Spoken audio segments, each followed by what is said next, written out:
bagaimana jika alat bukti berupa visum itu dia mengambang gitu. Artinya dalam perkara ini ada perbandingan dua visum.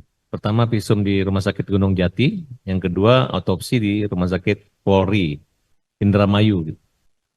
Hanya ada penambahan satu kematian tidak wajar, kedua ditemukannya sperma tanpa menjelas dan tanpa dilakukan tes DNA. Nah, di situ persoalannya. Sehingga hanya kalimat satu, kemudian jaksa memp21 perkara tersebut, kemudian menuntut hukuman mati, divonis hukuman seumur hidup.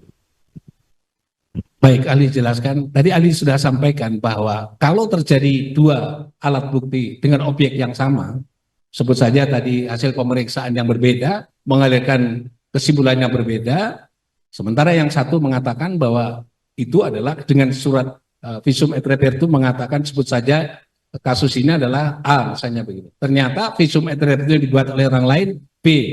Kan tinggal diuji saja gitu. Mana yang memiliki kekuatan itu? Sesungguhnya kalau pada saat itu langsung dia adalah second opinion atau mengundang pihak ketiga. Dulu kalau ahli rekomendasi ya dari ID, bagian kedokteran forensik, mereka yang lebih netral, saya kira itu lebih jalan penyelesaian yang terbagus ya. Kalau tidak, itu secara proses penyidikan kan bisa dites aja di situ. Mana yang memiliki kekuatan pembuktian yang lebih akurat primer, mana yang memiliki kekuatan yang sekunder. Seperti tadi, kalau itu benar ada, kalau ada sperma bisa, kan harus dites. Ini sperma benar ada atau tidak? Dan tes spermanya seperti apa? Dan kalau bisa dibuktikan lagi, sperma itu milik siapa? Kan ada pelakunya sudah dikumpulkan semua.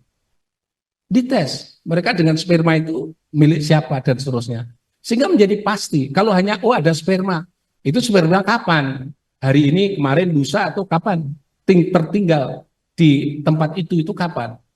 Saya kira keterangan dokter tadi mestinya harus dilanjuti lagi bahwa itu karena apa spermanya siapa dan harus ada proses lanjutan. Ya. Kalau tidak ada proses lanjutan itu kalimat berita ada sperma saja begitu itu belum bagian daripada visum et repertum. Ya. Jadi kalau gitu apakah bisa dipakai? Kalau ahli berpendapat belum bisa dipakai kalau itu belum bisa dibuktikan spermanya itu milik siapa, alat buktinya apa dan seterusnya. Kalau itu belum sampai di situ, ahli berpendapat bahwa ya sperma itu belum bisa menjadikan alat bukti. Sebut saja kalau itu benar ada, itu sekunder karena belum bisa memastikan kebenaran adanya sperma tersebut. Tapi terkait dengan masalah kondisi fisik, saya kira itu mestinya karena berdasarkan objek yang nyata, mestinya tidak boleh ada perbedaan di situ. Entah itu dari independensi rumah sakit kepolisian Republik Indonesia atau dia adalah independensi dari kedokteran. Bahkan sering ahli minta dari ID supaya bisa independensinya dalam proses pembuktian tersebut.